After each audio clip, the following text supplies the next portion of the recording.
porn. You've heard of porn? Yeah.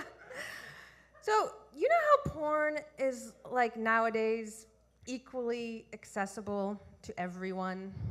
Like, everywhere, anytime. You can get porn just by going online. Like, right now, like, who here is watching porn? Like, while I'm talking to you? It's fine. It's fine, I get it. But I'm here from the past to tell you and or remind you that it was not always this way.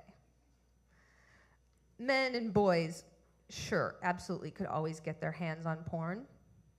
But for girls, as far as I knew anyway, there were only 3 possible ways to interact with porn. Option number 1, be against porn. Option number 2, be okay with porn for men. Option number 3, be in porn. That was like the least common option. I didn't know anyone in porn, but it was like a whole thing then, you know, like nowadays you can just go home and make a porn like after class.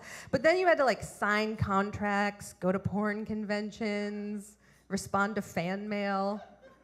It was like a whole thing. But there was no 4. There was no be into porn that features men. Pretty much in my day, the early 90s, if you wanted to see images of naked men, you had to go to a museum. And I know because I did. I lived in this small college town, Columbia, Missouri, and on our campus, we had a little museum. And that little museum had a little statue room. And very often, between class, I would find myself sitting on a bench, gazing at these male statues, Greek, Roman, Renaissance. And they were pretty good. I mean, somewhere, like, I don't know what happened, but like a lot of the dicks had been knocked off. But the balls were there. And of course, the legs and the butts and the arms and the chest and that triangle and the abs. So like an eyeful, plenty to keep me happy. And I just liked it. I liked the feeling of being the one sort of gazing, you know, looking. And around this same time, I lived in a house with a lot of friends and one boyfriend. And this boyfriend was, I'd met him right after high school, and he was like that thing, like my first everything, right? First guy I said I love you with, first guy I had sex with, first guy I assumed I had to spend the rest of my life with because I'd had sex with. We were like these repressed kind of intellectual Catholic school kid types. So not like the kind of kids who would, you know, just willy-nilly have sex, you know, on like the first or second or third or fifth date or seventh or eighth, but like the kind of kids who had to talk about sex for months first, like including like what the monastic writer St. Augustine thought about sex. And like he had a lot of thoughts about sex, most of them bad, that it was bad, mostly about Eve, that she was bad. So anyway, once we finally did have sex, I was totally shocked. Like I thought I was going to feel terrible about myself, but I didn't. I felt fine. I felt great, actually. So great that the next day I went to him and I said, "That was great. Let's do that again." And he said, "No, we shouldn't. We shouldn't have." And I was so confused because I kind of thought like that whole time all these conversations were sort of to convince me, like it was the girl who needed convincing, right? And I was convinced. And now it seemed like maybe he, like St. Augustine, thought that maybe sex was going to bring the downfall of civilization. And like I wasn't trying to bring the downfall of civilization, so I put a lid on it. And I loved him, so I stayed with him, and we had a lot of great conversations and very occasional sex.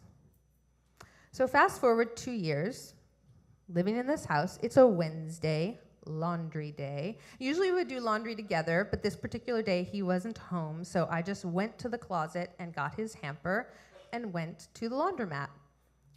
Turned the hamper upside down over the washing machine, and what do you think fell out? Porn! That's right. Lots of it. Lots of magazines. And not like fancy like French lithographs or artsy Japanese woodcuts. No, this was like some very classic all-American stuff, like blonde Ashley out back behind the barn in her cowgirl boots, like that kind of thing. And I was just standing there stunned, like just buried in this avalanche of new information. And I just didn't know what to do. So I did the only thing I could think of. I went home and read them all cover to cover. And then I had to decide on my porn reaction option. So I went with 1, be against porn. But then I flashed on the statues, and I, in that moment, invented a brand new option. Let's call it option 1.5. Be against porn and show your boyfriend how mad you are about the porn by making him feel bad by getting your hands on some porn yourself.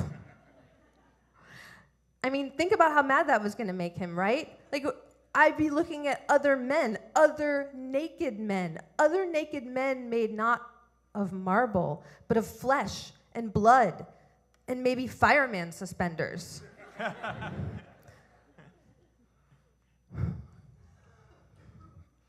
So by then it was too late on a Wednesday, and I was exhausted.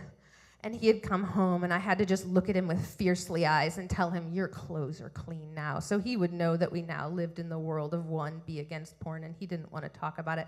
So I was able to formulate my secret plan, which was that on Saturday morning, bright and early, I was going to get on my bike and ride 7 miles across town to an adult store that I knew about because it was on the corner of a block where I babysat a couple of children.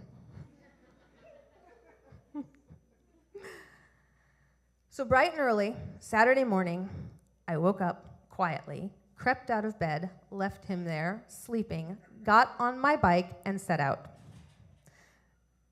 Many minutes later, I arrived, hot and sweaty, to Passions. Which was like, I realized when I got there, I hadn't realized it, but like it, and I think all adult stores had the widest expanse of parking lot you've ever seen. Like, I don't really know what that's about, if it's like the owners when they're building the adult store, or like, we're gonna be very popular. We're putting up that highway billboard. We're gonna need a lot of spaces for truckers. So anyway, I stood there on my bike, and I had to kind of make a decision, like, do I just like skulk over, or do I just hold my head up high? And I went with the latter. So I held my head up high, walked my bike across the parking lot, locked it, walked inside, said a breezy hello and good morning to the shopkeeper, and then I had no idea what to do. I was like, is it like the Gap, where if you know you want jeans, you just like waltz over to the jeans wall? Or is it more like a boutique where you have to tell the salesperson what you're doing? Like, this is a special occasion. My friend's coming in from out of town, and we're going to go out to dinner, so I need a nice outfit. So I went with boutique. So I stand in front of this guy, and I look at him, and I just announce, I'm here for a magazine with naked men having sex. And he was like, okay, fine. And I was like, oh, glad that's over with. But like, can you imagine nowadays, like imagine that if every time you wanted to watch porn, you had to announce to a stranger what you were looking for exactly. I think there'd be a lot less porn usage. I think I was very brave. So I followed him over to, I guess what are called like action magazines. That's how I remember it. But which basically, if you imagine like Pornhub glitched out and just gave you like stills, it's like that. So I chose one, and I decided if I was really going to piss him off, which I wanted to do, I should probably choose this one that had like the 2 guys and the 1 girl. Just because we were all in. And so I handed the guy my sweaty handful of babysitting cash. And he handed me the magazine in a paper bag. And I walked out, laid it gently in the basket of my bike, and rode away, completely giddy by what I had done. I had announced a desire. I had waltzed into a forbidden land, a no woman's land. I had wanted something. I had asked for it. I had gotten it. So I walked inside once I got home, and I decided just in that very moment not to tell my boyfriend about it. Instead, I put it in my own drawer, hid it there as kind of a talisman. Took it out, looked at it occasionally. I wish I could say that from that moment I became completely empowered, realized my sexual nature, and left my boyfriend. That didn't happen. It took about 4 years for me to realize that I was becoming numb from lack, that I was turning to stone. Eventually, I did end up kissing someone else. I told my boyfriend about it right away, and he broke up with me immediately, took his hamper, and left. And I was sad, but I was okay, and in the weeks after that, I could feel myself returning to flesh from having been stone. It's funny, though, because even after all that, I'm not that into porn, really. Like, I see its allure, for sure, but, you know, it does have some problems. I mean, for my money, like, it's still statues. Like, think about it. They're perfect.